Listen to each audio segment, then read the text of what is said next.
नमस्कार मित्रांनो, तुमच्यासाठी जबरदस्त जॉब वॅकन्सी घेऊन आलेलो आहे. महाराष्ट्र शासन पाटबंधारे विभाग यांच्यामार्फत आजची वॅकन्सी निघालेली आहे. या ठिकाणी अर्ज करण्यासाठी तुम्हाला कुठल्याही प्रकारची फीज पेमेंट करायची नाही. परीक्षा देखील तुमची या ठिकाणी होणार नाही. तुम्ही महिला असाल, पुरुष असाल, दोघं या ठिकाणी अर्ज करू शकता. एकूण या ठिकाणी 25 जागांची वॅकन्सी निघालेली आहे. अर्ज करण्याची शेवटची तारीख 30 मार्च 2024 या ठिकाणी आहे.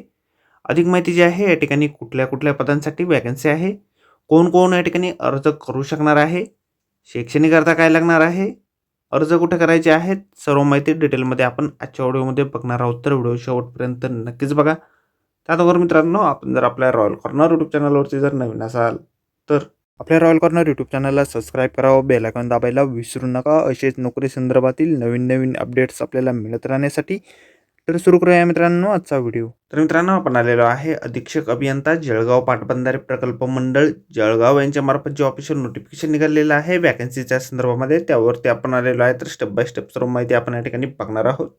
तर मित्रांनो, या ठिकाणी अभियंता या पदासाठी वॅकन्सीज निघालेली आहे. एकूण या ठिकाणी 2 ऑफिससाठी वॅकन्सी या ठिकाणी आहे. त्यामध्ये अधीक्षक अभियंता जळगाव पाटबंधारे प्रकल्प मंडळ जळगावसाठी एकूण 16 वॅकन्सी या ठिकाणी आहे. त्यानंतर अधीक्षक अभियंता तथा लाक्षपिपळा जळगावसाठी या ठिकाणी 9 वॅकन्सीज या ठिकाणी निघालेल्या आहे. या ठिकाणी तुम्ही समकक्ष पदावर किंवा संबंधित पदावर 2 ते 3 वर्ष काम केल्याचा अनुभव तुमच्याकडे असणं आवश्यक आहे. तर या ठिकाणी अर्ज कोण करू शकतं, तर या ठिकाणी सेवानिवृत्त अधिकारी जे असतील, सरकारी पदावरून सेवानिवृत्त झालेले त्या अधिकाऱ्यांसाठी या ठिकाणी ही वॅकन्सी या ठिकाणी आहे. 30 मार्च 2024 पर्यंत अर्ज या ठिकाणी करू शकणार आहात. अर्ज जे आहेत तुम्हाला ऑफलाईन पद्धतीने या ठिकाणी करायचे आहेत. संध्याकाळच्या 5 वाजेपर्यंत अर्ज करण्याची वेळ या ठिकाणी आहे. अधीक्षक अभियंता जळगाव पाटबंधारे प्रकल्प मंडळ, गिरणा भवन, आकाशवाणी केंद्रासमोर, आकाशवाणी चौक, जळगाव यांच्याकडे तुम्हाला अर्ज पाठवायचे आहेत.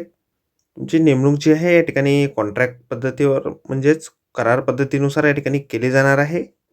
निवड जी आहे तुम्हाला मुलाखतीच्या माध्यमातून या ठिकाणी निवड तुमची केली जाणार आहे. अर्ज करण्यासाठी विहित नमुन्याचा अर्ज जो आहे आपल्याला जाहिरातीमध्ये अशा प्रकारे देण्यात आलेला आहे. अर्ज करण्याअगोदर आपण संपूर्ण जाहिरात एक वेळ व्यवस्थित वाचा, त्यानंतरच या ठिकाणी अर्ज करा. पगारासंदर्भातील माहिती जी आहे आपल्याला जाहिरातीमध्ये दिलेली नाही. तुमच्या मुलाखतीनंतर तुमचं वेतनासंदर्भातील माहिती आपल्याला या ठिकाणी सांगण्यात येणार आहे. तर मित्रांनो, आजच्या व्हिडिओमध्ये एवढेच. व्हिडिओ जर आवडला असेल तर व्हिडिओला लाईक आणि शेअर नक्कीच करा. आणि आपल्या रॉयल कॉर्नर यूट्यूब चॅनलला जर अद्याप आपण सबस्क्राईब केले नसेल तर आपल्या चॅनलला सबस्क्राईब करा. अशीच नोकरी संदर्भातील नवीन नवीन अपडेट आपल्याला मिळत राहण्यासाठी. तर भेटूया मित्रांनो नोकरी संदर्भातील अशाच पुढच्या व्हिडिओमध्ये. धन्यवाद मित्रांनो.